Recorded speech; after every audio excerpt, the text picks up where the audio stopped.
to come back to the main stage for our national cosplay contest at 5:30. So is everybody feeling good? Or maybe you're feeling mysterious and spooky?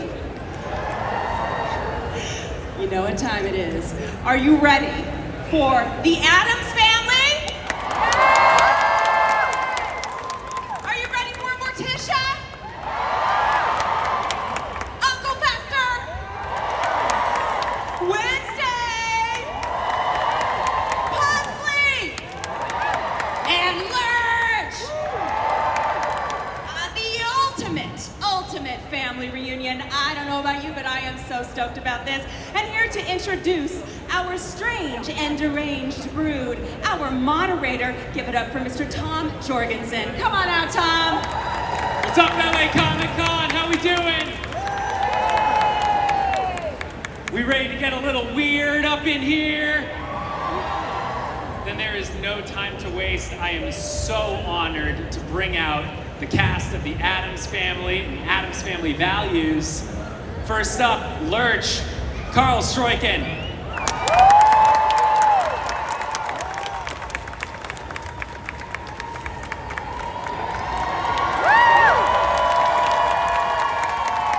Ladies and gentlemen, Pugsley himself, Jimmy Workman.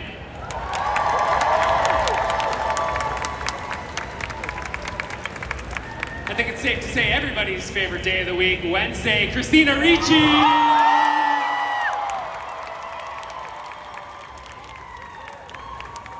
Now, I've got some agents out there trying to figure out what Uncle Fester's up to right now. That might be a mystery we have to solve later, but here's one mystery we don't have to wait to solve. Who's ready for some Morticia? The matriarch of the Addams Family, Angelica Houston.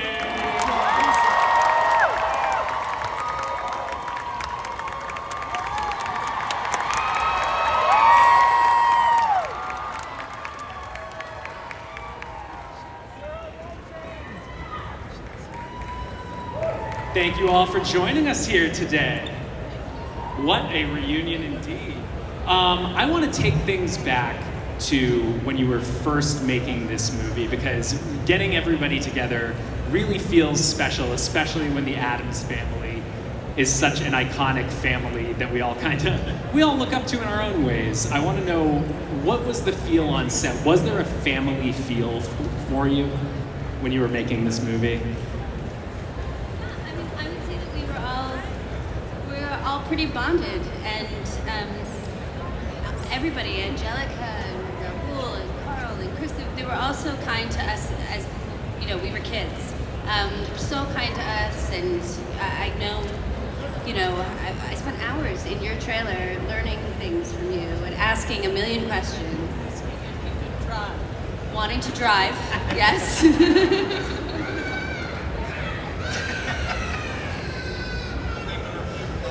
That actually got crashed in Paramount a few times. A couple of golf cart incidents on set. Yeah. Who was the worst? And when I say the worst, who is the most adventurous with the golf carts? I would always instigate stealing them and then run away, and Jimmy would get in trouble. Yeah, she started it, I crashed it, and it kind of went downhill from here. Well, you know what? Before we get much further, we do have an empty chair here, and that does feel even a little too odd for the Addams Family. So I do want to maybe. Do we have one more member of the Addams Family we can bring up? Yeah, I think we do. Hey, ladies and gentlemen, how about Uncle Fester himself, Christopher?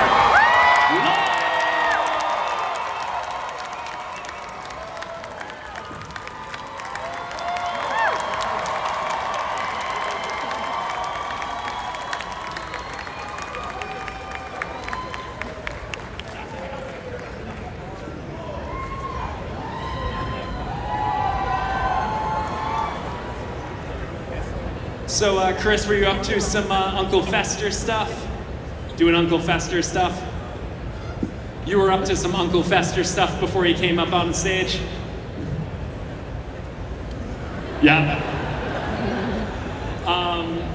I want as we were speaking earlier about the experience of making this movie and that sort of family feel, and it does feel appropriate then to acknowledge somebody that's not with us, who's Raul Julia, who is just so incredible as Gomez. And boy, I want to start off here by talking about what your memories of working with Raul were, and what's the first thing that comes to mind when you think of that experience?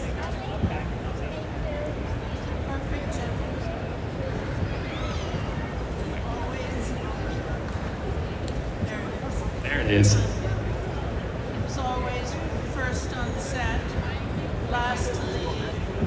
He was incredibly amenable. He'd do anything you asked him to. He was a great dancer. I'd get really grumpy around dancing rehearsals, which I felt were unnecessary because I was such an excellent dancer. And he would insist on being there on time and staying all the way through. He was consummate professional, really great, and really fun. And he'd always sing between scenes, between takes. He always would sing full opera. So he kept us entertained. Christopher, how about you? Do you have any strong memories of Raul?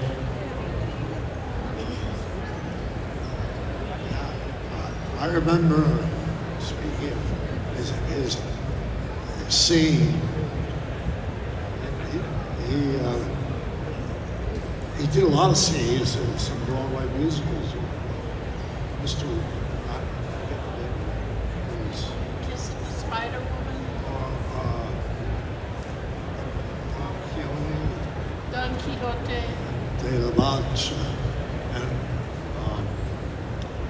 but I remember once we had a scene when it was like nighttime, Italy, someone, We were always in a cavern. yes. And it was very romantically lit. And when nobody was shooting, Raoul got up and would sing these arias. And it was so beautiful and romantic and really wonderful. He had a big, big heart, very warm person, very loving.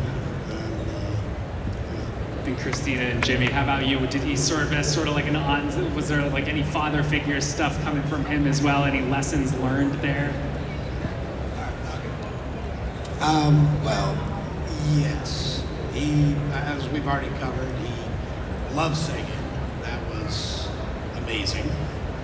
He used to play, at least with me, he used to play jacks and cards, chase me around, not telling me when I did something wrong, which was pretty much 99.9% of the time.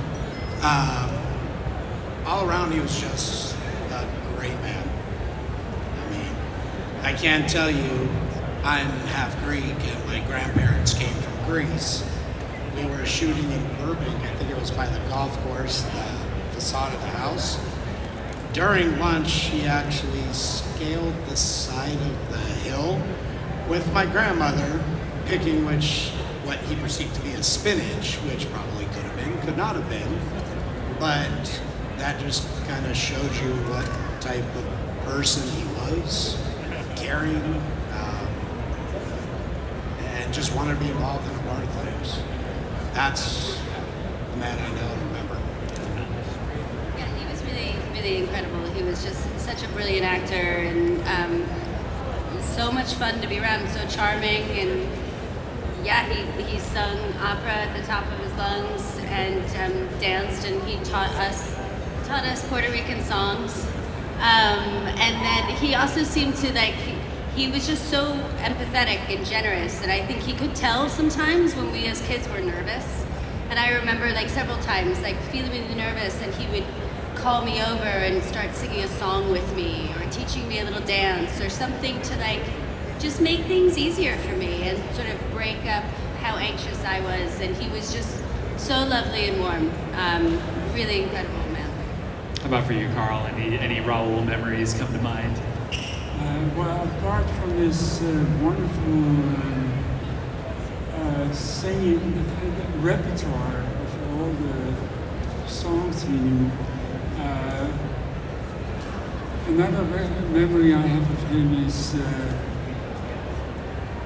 after the movie, we had to do all these press junkets, and he got mad as hell about that. Because it went on from 7 in the morning till somewhere in the evening. So at a certain point he grabbed me and said, "Come, we're gonna go to the bar." And so we sat in the bar and he said, "This is all on Paramount's tab. So what is the most expensive bottle you have here?" And so we drank a bottle of very expensive cognac.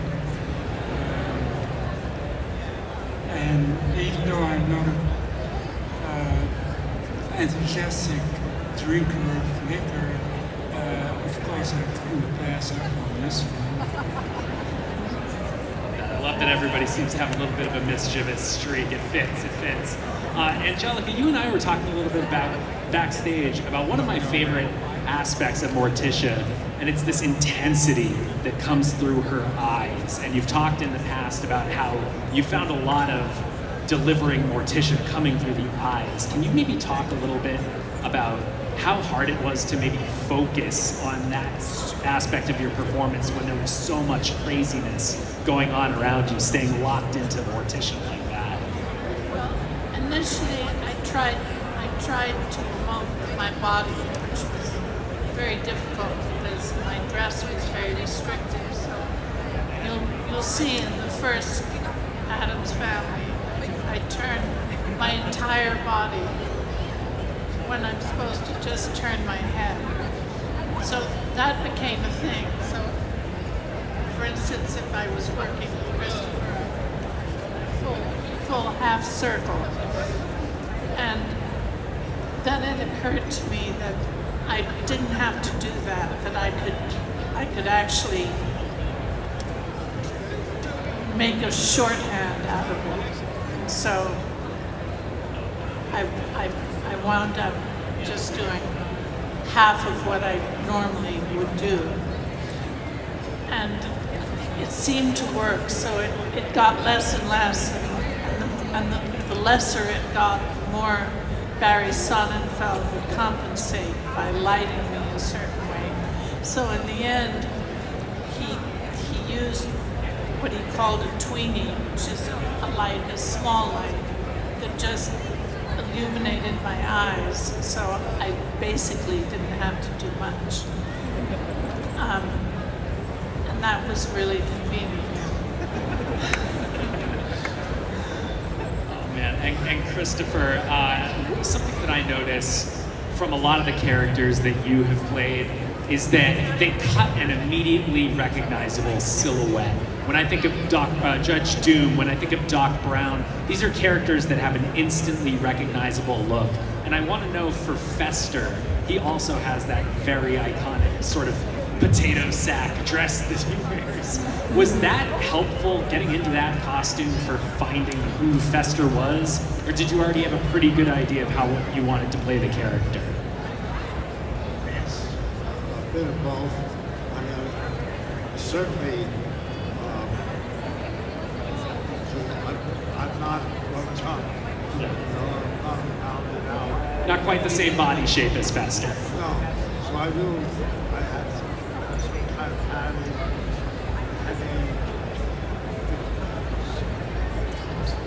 so and that just helps me get there. Yeah.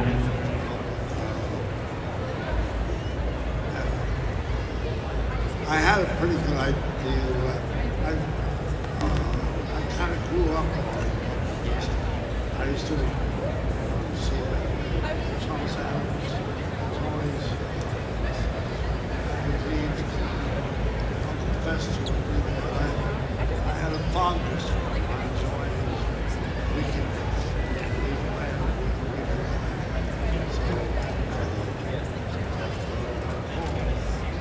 Did anyone else find getting into...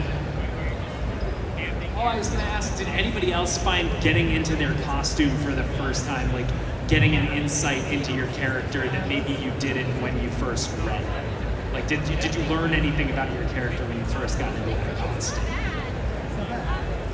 No. Cool. I had shorts and a black and white striped shirt. Well, this is what I want. Mine was kind of easy.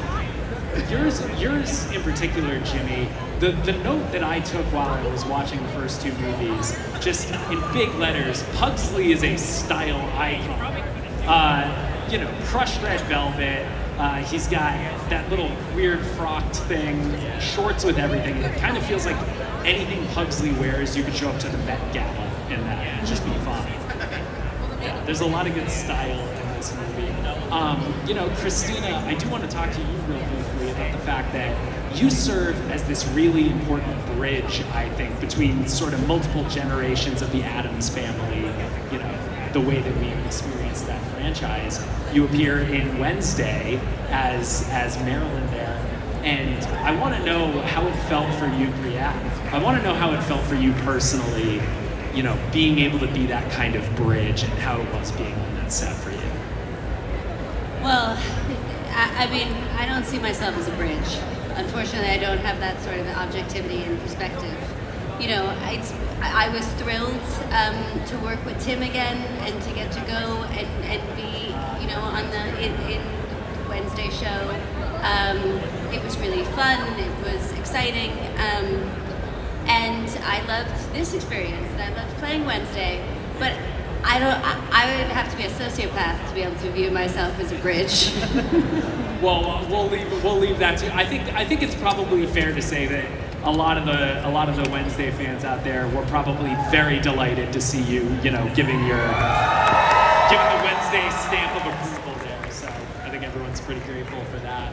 Carl, for you, another thing that I noticed watching these movies, just the fine detail of it all, is the way that Lurch is used to get in and out of scenes in these really funny ways, whether it's you doing something, as simple as dusting, or something way more weird and that's just in the background. Do you have any memories of stuff like that you shot that maybe didn't make it into the movie that you wish had? Any of those small Lurch moments, or do you have a favorite Lurch moment in the movie? The most memorable was when I had darts thrown at me. Yeah.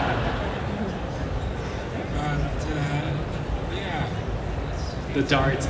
Actually, that reminds me, Christopher, there's another instance of a near miss coming at somebody's head, just like the dart thing. There's a scene in the first movie where Raoul flips you over and then throws a knife at your head. And usually what I would have thought was, oh, they reversed the footage, but it doesn't actually look like it does. Do you remember how Barry shot that scene of that knife coming so close to your head? In fact, I haven't followed that scene until just now. It's so close to your eyeball, it is very uncomfortable for me. I should. Should remember a knife coming that close. But Yeah. Well, Angelica, I wanted to ask you, something I heard you say recently is that you're a big fan of another big family from TV, the Schitt's Creek, the Rose family. You're a big Schitt's Creek fan. And something occurred to me. There is actually a lot of crossover between the Rose family and the Addams family. They're both kind of fish out of water. Everyone else kind of sees them as strange. Do you think that Moira and Morticia would have been friends if they lived in the same town? It kind of seems like those two characters would have a lot to talk about. I think they'd have been sisters. Morticia, Moira, they almost sound like sisters. Yeah, definitely. And also for myself, I have to say that one of my most amused moments was seeing Uncle Fester with two straws coming out of his nose when he's trying to enchant Debbie in number 2. I thought it was incredibly charming.